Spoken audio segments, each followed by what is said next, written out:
Feelings या जिनको जानवरों के बारे में भी थोड़ी फीलिंग्स हैं, और अगर आप उन्हें हर्ट करते हैं तो ये उस इंसान के रिलीजन के प्रति जाना है। तो मेरा ये मानना है कि भगवान कुछ नहीं है, सिर्फ एक यूनिवर्सल ब्रदरहुड का माध्यम है ताकि एक भगवान को हम पूजें या इबादत करें और इसके थ्रू हम यूनाइट हो जाएं।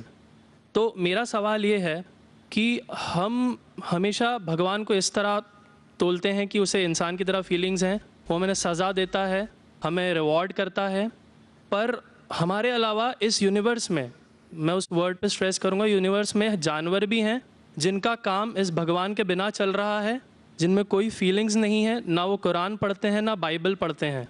वो भी जीवित हैं, हम भी जीवित हैं। हमें एक गुमान हो गया है कि हम थोड़े स्मार्ट हैं, पर वो भी इस सृष्टि का हिस्सा हैं। तो इस यूनिवर्सल ब्रदरहुड में उनके प्रति हमारी भावनाएं के बारे में कुछ जिक्र, और मैं जानना चाहूँगा कि क्या पैंथीज़म इसका एक सॉल्यूशन नहीं है, क्योंकि इसमें हम किसी एक इंडिविजुअल को वर्शिप नहीं करते। जैसा कि जुडाइज़म में कहा गया है कि I am a jealous God, और एक जेलस एक ऐसा इमोशन नहीं है जिसे हम पूज सकें मेरे हिसाब से। पर अगर हम पैंथीज़म को एक सोल्यूशन माने तो ये एक ऐसी चीज़ है जो हमेशा रही है, पेड़ हमेशा रहे हैं, ये यूनिवर्स हमेशा रहा है, और जबकि धारणाएं, डेफिनेशंस भगवान की हमेशा बदलती रही हैं।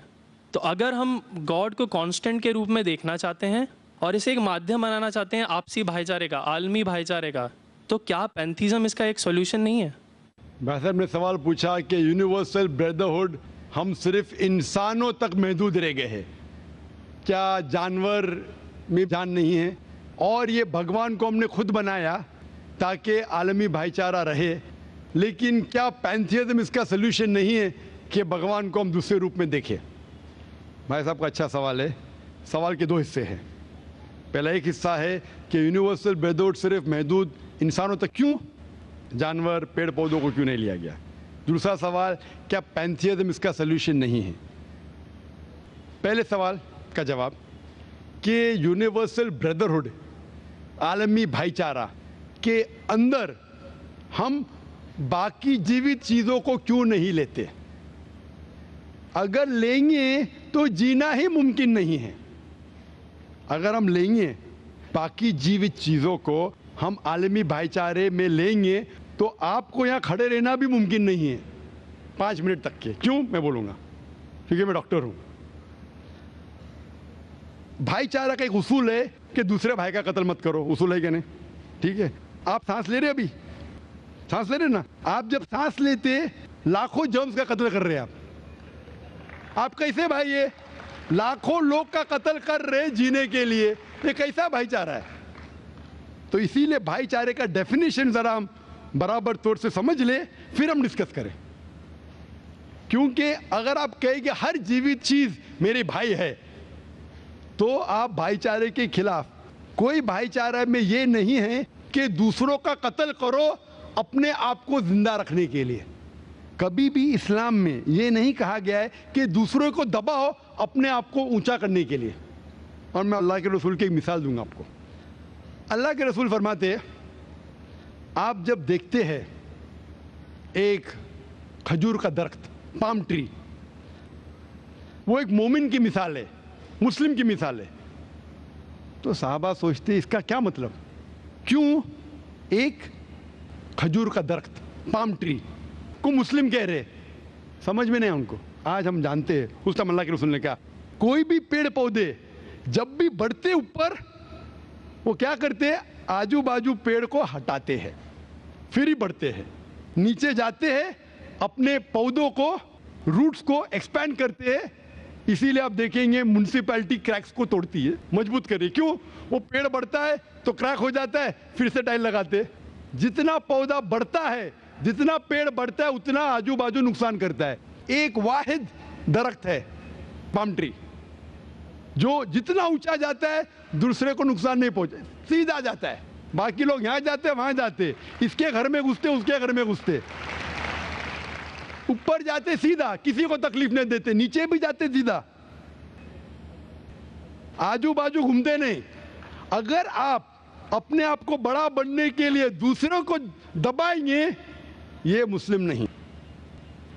तो अगर मैं मानूं आपकी बात को कि हर जीवित इंसान को भाईचारा करूं, तो मुझे जीने का हक ही नहीं, किसी को जीने का हक नहीं है। लेकिन उसका मतलब ये नहीं कि हम दूसरे जीवित लोग को तकलीफ पहुंचाए जानबूझ के। इसीलिए इस्लाम में जब मोहम्मद सल्लल्लाहु अलैहि वसल्लम पैगाम दिए अरब देशों में, अरब ममालिक में, तो लोग ने कहा ये कैसा इंसान है। जब अल्लाह के रसूल ने कहा कि ऊंट के ऊपर ज्यादा वजन मत डालो, हराम है, घोड़े को ज्यादा तकलीफ मत दो, तो लोग कहने लगे ये तो अभी इंसानों की हुकूक की बात कर रहा था, अभी जानवरों के हुकूक की बात कर रहा है।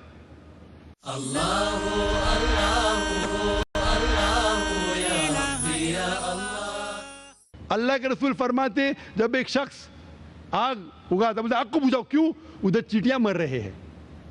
उसका मतलब जानबूझ के कोई भी जीवित चीज को मारना हराम है। सिर्फ अनजाने में इजाजत है, या जिसकी इजाजत खुदा ने आपको दी है, जिसकी इजाजत दी है खुदा ने। मिसाल के तौर पे मनुस्मृति में चैप्टर नंबर 5 श्लोका नंबर 31 में लिखा है कि खुदा ने कुछ जानवरों को बनाए खाने के लिए और किसको खुराक बनने के लिए, some to be eaten some to eat. अगर वो खाने वाला जानवर दूसरे जानवर को खाता है जिसको खुराक के लिए बनाया है, तो कोई गुनाह नहीं है। मनुस्मृति चैप्टर नंबर 5 श्लोक नंबर 30 में अगर आप उस जानवर का कत्ल करते जो खाने के लिए बनाया गया है, तो आप गुनाह नहीं कर रहे। Manusmriti chapter number 5 shloka number 39 में सैक्रिफिशियल एनिमल, जो एनिमल कुर्बानी के लिए बनाए गए उसकी कुर्बानी देना गुनाह नहीं है। मैं क्यों हिंदू धर्म से कह रहा हूँ, मुस्लिम से भी कह सकता हूँ, बहुत से हवाले।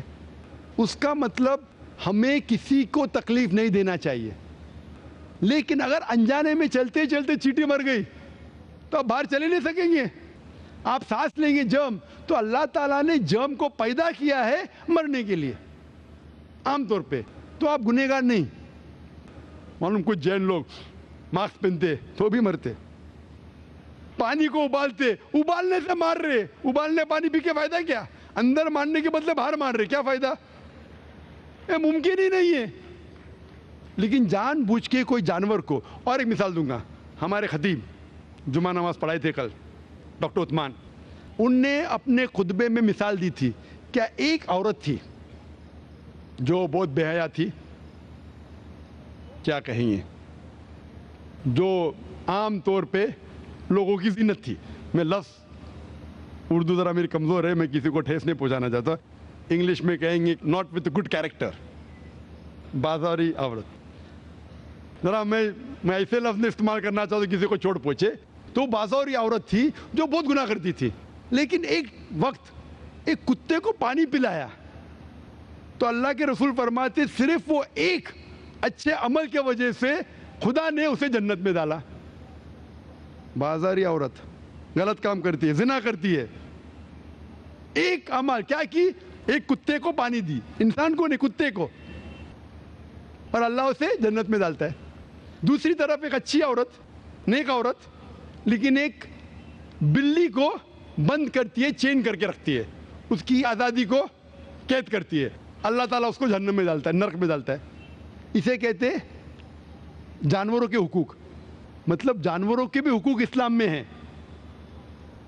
अल्लाह के रसूल फरमाते कि चिड़िया की जान भी मत लो बिना वजह।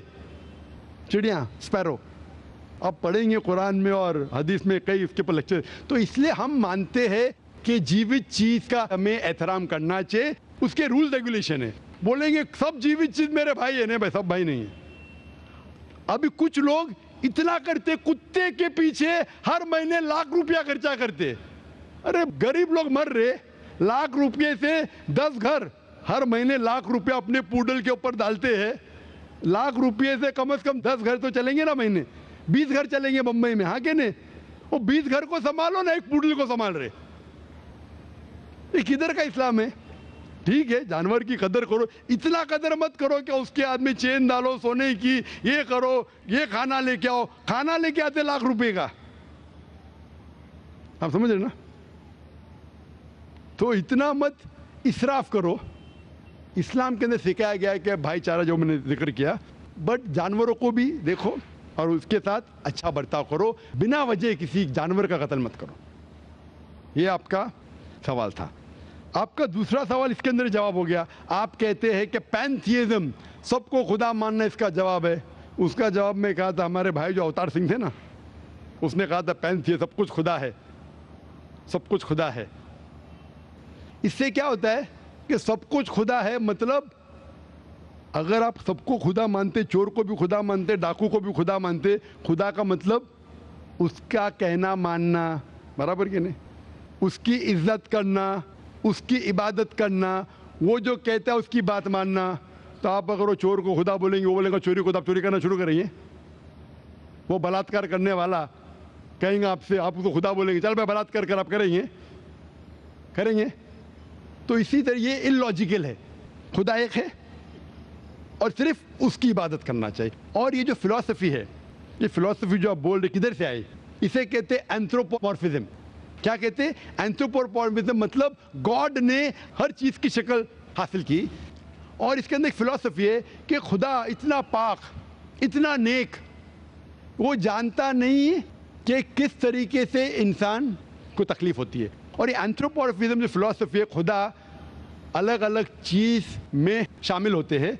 और कई मज़हब, इस्लाम के अलावा कोई मज़हब कहता है कि खुदा एक बार इंसान का रूप हासिल किया, कुछ मज़हब कहते हैं अनेक बार। और उनकी लॉजिक है कि खुदा इतना पाक, इतना नेक, इतना महान, उसे पता नहीं इंसान की तकलीफ़ क्या है, इंसान को किस चीज़ का बुरा लगता है।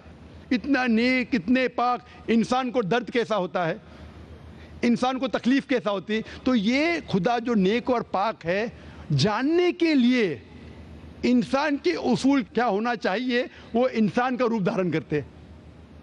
ये फिलॉसफी है एंथ्रोपोमॉर्फिज्म की। ऊपर से लगता है बहुत लॉजिकल है, खुदा इतना नेक, इतना पाक, इतना दयालु, वो जानता नहीं बेचारे इंसानों की क्या तकलीफ है, क्या मजबूरी है, क्या मुश्किलात है। तो इंसान का रूप धारण किया लिखने के लिए, क्या इंसान के लिए अच्छा है बुरा है। ऊपर से देखें तो बहुत अच्छा लगता है, लेकिन तहकीक करेंगे मंतिक से तो एकदम ही गलत। मिसाल के तौर पे, अगर मैंने एक डीवीडी प्लेयर बनाया, डीवीडी प्लेयर, क्या मुझे ज़रूरी है कि मैं डीवीडी प्लेयर बनूं ये जानने के लिए डीवीडी प्लेयर के लिए क्या अच्छा है क्या बुरा है? ज़रूरी है? नहीं। मैं एक इंस्ट्रक्शन मैन्युअल लिखूंगा कि डीवीडी प्लेयर को प्ले करने के लिए डीवीडी डालो, प्ले का बटन दबाओ, स्किप करने का स्किप का बटन दबाओ, स्टॉप करने का स्टॉप का बटन दबाओ, पानी में मत डालो खराब हो जाएगा, ऊपर से मत फेंको खराब हो जाएगा। मुझे डीवीडी प्लेयर बनने की ज़रूरत नहीं। इसी तरीके से खुदा हमारा खालिक है, हमारा बनाने वाला है, हमारा पैदा करने वाला है, उसको इंसान बनने की ज़रूरत ही नहीं। वो क्या करता है? इंस्ट्रक्शन मैन्युअल लिखता है, इंसान के लिए क्या अच्छा है क्या बुरा है, क्या खाना चाहिए क्या नहीं खाना चाहिए, कैसा इबादत करना चाहिए। और इस खुदा का आखिरी इंस्ट्रक्शन मैन्युअल है कुरान। इस ईश्वर, इस भगवान, इस अल्लाह, इस खुदा का आखिरी इंस्ट्रक्शन मैन्युअल है कुरान। इस कुरान मजीद में लिखा है आपके लिए क्या अच्छा है क्या बुरा है, किस तरीके से जानवर से अच्छा बर्ताव करना चाहिए, किस तरीके से भाईचारा बढ़ना चाहिए, किस तरीके से गरीबों की मदद करना चाहिए, सब लिखा है इसमें। खुदा को खुद इंसान बनने की ज़रूरत नहीं, क्योंकि वो हमारा खालिक है, हमारा मालिक है। तो इसीलिए ये पैंथियज्म फिलॉसफी इज टोटली रॉन्ग। और वेद में किधर नहीं लिखा है, आप जाएंगे दूसरी किताबों में लिखा है, आप अगर देखेंगे मेरी कैसेट हिंदुइज्म एंड इस्लाम पे, लेकिन वो किताबें वेद से ऊंची नहीं है। वेद में सिर्फ लिखा है तौहीद के बारे में, एक खुदा के बारे में, एक कमसत विप्रा बहुधा वेदांते, खुदा एक है, उसको नाम अलहदा दे सकते हैं आप, लेकिन खुदा एक है, उसकी सिफत आप बयान कर सकते हैं। और वो एक खुदा है न तस्य प्रतिमास्ति, उसका कोई अक्स नहीं है, ना कोई पिक्चर है, ना कोई पेंटिंग है, ना कोई मूर्ति है, ना कोई स्टैच्यू है। Hope that answers the question.